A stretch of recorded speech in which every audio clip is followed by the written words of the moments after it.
much about justice, social justice, and the reason that so many of these people are here. And so I want to give you an opportunity to talk about.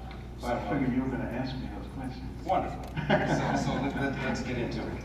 And correct me if I'm wrong. I heard that you said at one point that even coming up, you never had any bad experiences with the police.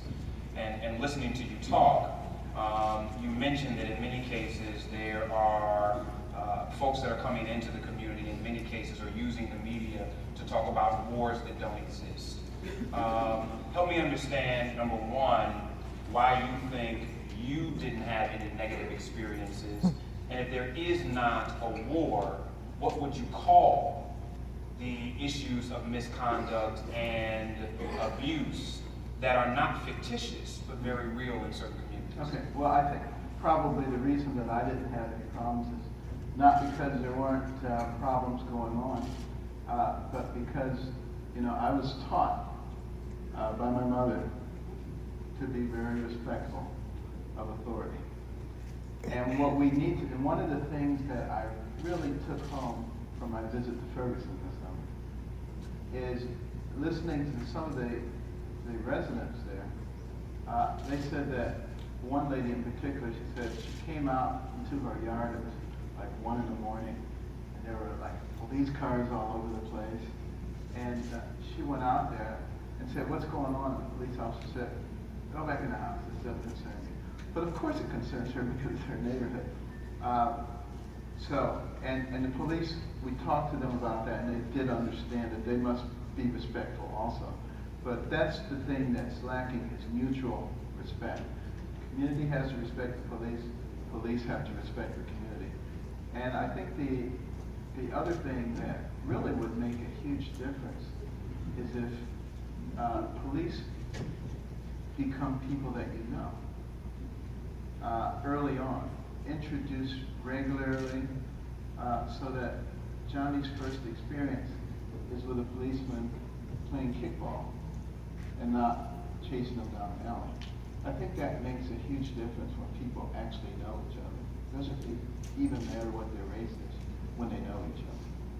In communities where residency requirements are no longer the lay of the land, and many municipalities don't require you to be a member of a community when you become a police officer, what role do you think the federal government needs to play in ensuring that police departments, where they don't know each other, where they don't know the community members, where they aren't having a level of respect on those community members, what role does the federal government need to play, either through the Department of Justice or otherwise, and what would your administration do to deal with, especially departments that have repeated issues of police misconduct and use of force? Well, I think we have to create programs that incentivize people in those communities to go into law enforcement. I'm told that that's the big problem. We don't seem to have a lot of people, particularly in the African American community, who want to go into law enforcement. And we've got to induce them and make them understand that this is a very honorable profession. It used to be a respected position in the black community, but there's been so much, malice now that perhaps they're not looked upon as friends anymore. When in fact, if you go out and talk to them, they really are. I was talking to a police officer in Baltimore this summer, and he said he makes it his own business to go into the communities.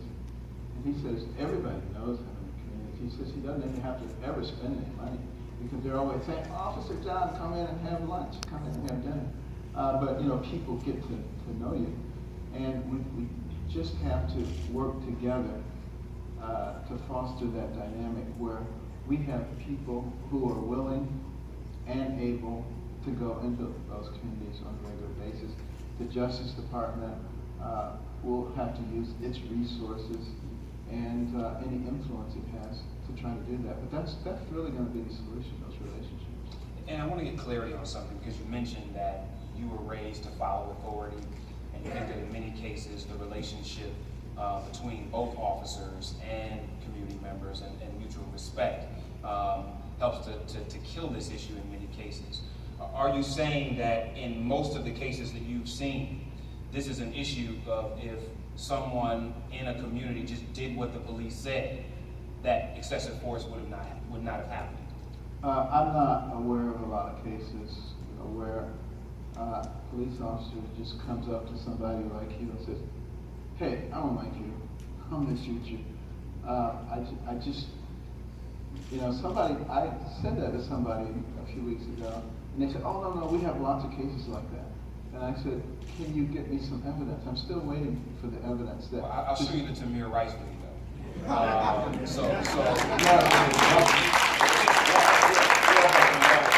But I'm not saying that there are no bad policemen. I'm talking about a regular pattern, okay? Of course there are some bad policemen. There are some bad doctors, there are some bad journalists, not enough. There's some bad lawyers. I mean, you don't condemn the whole group and create policies based on the bad apples. I think that will always lead you into an area of unnecessary conflict. Let's talk a little bit about mass incarceration. And I think that there are many in the room and around the country that are interested in your take on decriminalization of certain crimes. I think for the first time in a long time, we're seeing bipartisan support for decriminalization of drug crimes and the removal of mandatory minimums. What is your take on that? And would you like to see the removal of mandatory minimums as it relates to drug crimes in particular? Yeah, I don't like mandatory minimums at all because they don't take individual circumstances into account. Also, we have 5% of the world's population and 25% of the world's inmates. It tells you that there's something wrong. We have a prison system that is growing tremendously. It's a big industry, creating a lot of money and a lot of jobs for people. We shouldn't be doing that with these people. As I just said, 330 million people. We can't afford to be throwing away large portions of our population, to prison. Now, why do we have so many people who are addicted to drugs? Well, you have to go back and realize that frequently, the thing that makes you very vulnerable is not having a positive life. It makes it much easier for you to fall into the trap of addiction. That's a much more complex issue, getting back into having strong families and things, but let's deal with the present. Present, we have people who are not violent criminals, who are being thrown into a place with violent criminals, where they can learn to become violent criminals, and then they come out and create more violent criminals. That makes absolutely no sense whatsoever. We need to be treating them as individuals who are sick. And we have the ability to do that. We also have the facilities to be able to do that. We just need the will to do it. I want to open the floor because there are some questions that we want to get from both Facebook and in the audience. But as we do that, you are in many cases a defender of democracy, and part of democracy is the right to vote. While not a federal mandate, would you be in support of all ex-felons who have gone through parole receiving the right to vote again once that parole takes place? After they've paid their debt to society, if they're still American citizens, they should be able to vote. And while we're on the voting issue, let me just mention, if you have people in your family who are not registered to vote, get them registered now. Don't wait until 3 weeks before the election and then say somebody's being discriminatory. Just go ahead and do it. I want to have Gianna Caldwell from Washington, D.C., who's in our audience, ask our first question. Thank you. Dr. Carson, thank you for being here today. I've defended you many times on CNN and other networks because I believe you are an important voice in restoring the values of America. I need a lot of defense on CNN. I'm doing it for you, sir. My question: our prisons have become modern day debt prisons. Many are jailed for being too poor to pay court-ordered fees, like fathers behind on child support, and people who can't afford to pay high traffic tickets. How do we prevent our nation's poor from becoming in prison simply due to poverty? Well, you know, that's not a simple issue, because some people say, well, if you're poor, then we just shouldn't fine you if you have a ticket or what have you. You can see where that would be. That would not be a good thing to do. But we do at the same time have to recognize that there is a cascading effect. You know, you've got a job, you work very hard to get that job. You can't get multiple days off to go to court to argue about something. You don't have the money to pay it, and then you get another fine, and the next thing you know, you're getting arrested. I mean, it just goes on and on and on. And it's important that we put people in the justice system who actually understand this problem. What I would do in the Carson administration, I would bring people who are being the most affected by those kinds of rulings, and I would task them with finding a just solution that doesn't excuse the bad doing, but doesn't put them in that situation, because they are probably the best people to come up with that solution. It kind of reminds me of when I was a kid. You know, my mother, you know, she was always gone working, but in terms of the rules for my brother and me, she let us make the rules. That way, we were much less likely to break them and feel that they were unfair. If I can follow up on Mr. Caldwell's question, I think part of the problem that many believe is the over-criminalization of crimes that frankly should not be criminal.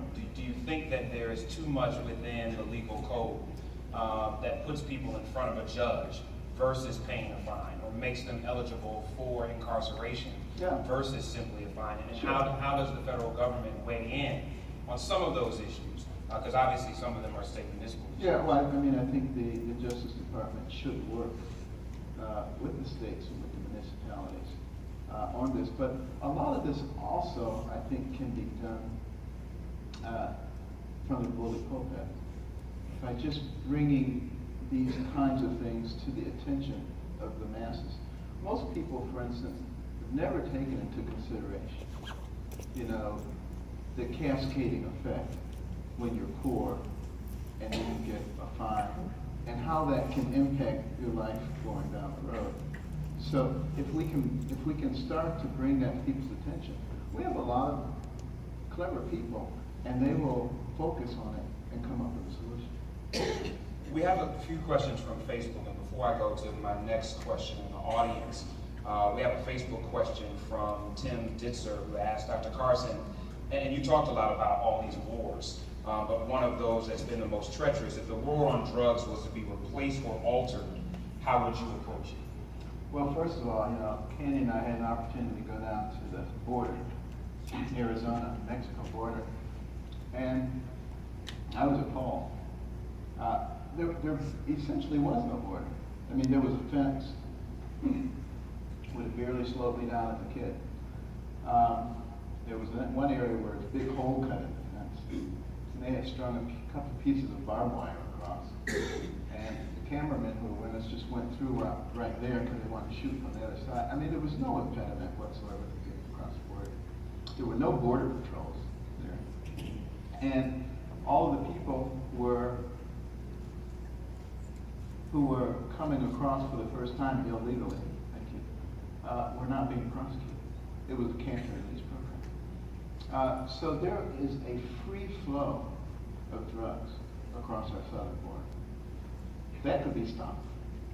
That would be the first step, stopping it. And then in terms of those who are distributing drugs, I think there have to be some fairly severe penalties for them. You know, More severe than the ones we already have.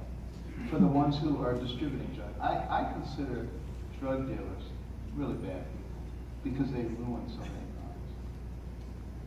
And in many cases, that still juxtaposes to the conversation we talked about poverty. Right? So if in the city that you and I both live in, or in Baltimore, Maryland, where drugs run rampant, how do you deal with the issues of poverty while simultaneously dealing with the issues of how that drug trade continues to mushroom?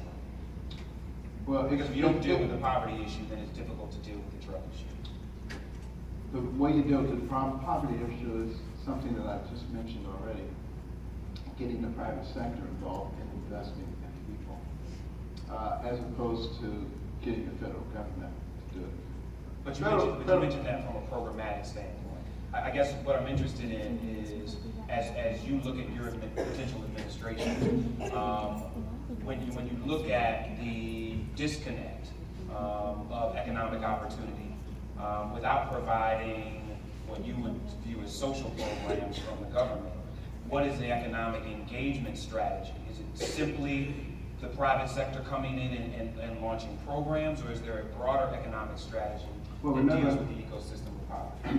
Remember with the program that I described of forgiving the taxes, $1 trillion overseas, and 10% of it having to be used in enterprise zones and for people who are unemployed and on welfare. That's going to be an enormous shock in the arm. You have to start somewhere.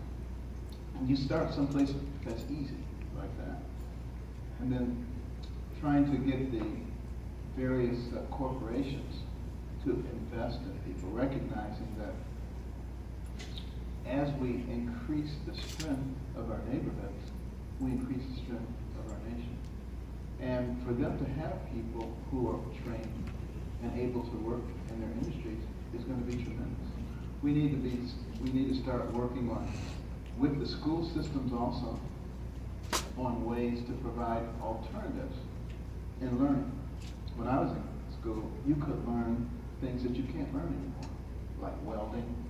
I was talking to somebody who owns a construction company recently. They said they can't find any welders. I said, if I could find a welder, I would pay them $80,000 tomorrow. But there are a lot of people who would be able to do that, but we're not getting that kind of training. I want to go to our next audience question, Dr. David King from Atlanta, Georgia. My friend. Thank you, sir. Absolutely. And thank you for your insight regarding the law enforcement and our police officers. I'd like to revisit that just for a moment to include a spiritual element, especially since you mentioned that we have been one nation under God. So being a police officer, as you stated, in America is no longer a position of respect in the Black community especially. Not enough Black youth are looking at serving as viable career, an option of a viable career. In part because the job is difficult. We understand that. It's dangerous and it doesn't pay enough. As one who knows and respects several friends and associates who are members of law enforcement, I believe officers should be paid enough to take care of their families, if they should choose to do so, tied to their churches, and be able to save for their futures. So could you address again and maybe even talk about how we could pay police officers more and to give them that type of motivation as well? Well, I believe that police are way underappreciated. These are people who put their lives on the line every day. And, a lot of people kind of divorce that and they think that there's some other creature. They're just like the rest of us. But they have decided that they would take that risk to provide opportunity and safety in our community. I think we should pay them homage, be very respectful of them. But I know not everybody feels that way.